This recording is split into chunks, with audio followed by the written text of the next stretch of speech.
कारागार से प्रस्थान।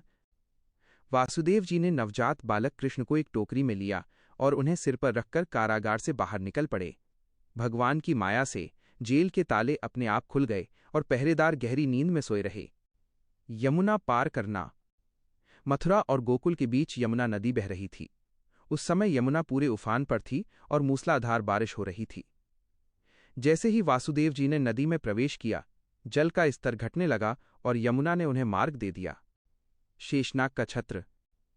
भीषण वर्षा से बालक कृष्ण को बचाने के लिए साक्षात शेषनाग ने अपना फन फैलाकर उनके ऊपर छत्र छाया कर दिया। गोकुल में शिशु का आदान प्रदान। नंद भवन पहुंचना। वासुदेव जी सकुशल नदी पार करके गोकुल में नंद बाबा के घर पहुंचे। उसी समय नंद की पत्नी यशोदा ने भी एक कन्या को जन्म दिया था। बालक बदलना।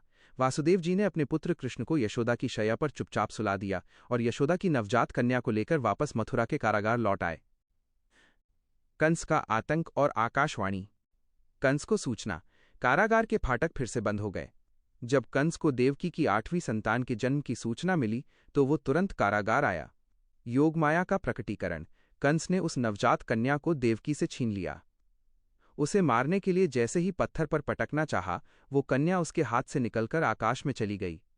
नई आकाशवाणी। आकाश में वो कन्या योगमाया के रूप में प्रकट हुई और कंस से कहा, अरे मूर्ख, जिसे तू मारना चाहता है, तेरा शत्रु, तेरा काल तो गोकुल में पहुंच चुका है। अब तुझे मारने वाला कहीं और जन्म ले चुका है। असुरों को भेजना।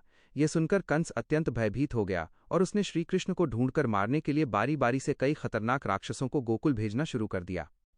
इस प्रकार भगवान कृष्ण का बचपन गोकुल में नंद बाबा और माता यशोदा के संरक्षण में बीता, जहां उन्होंने अपनी अद्भुत लीलाओं से सभी गोकुलवासियों का मन मोह लिया और कंस द्वारा भेजे गए सभी राक्षसों का वध किया।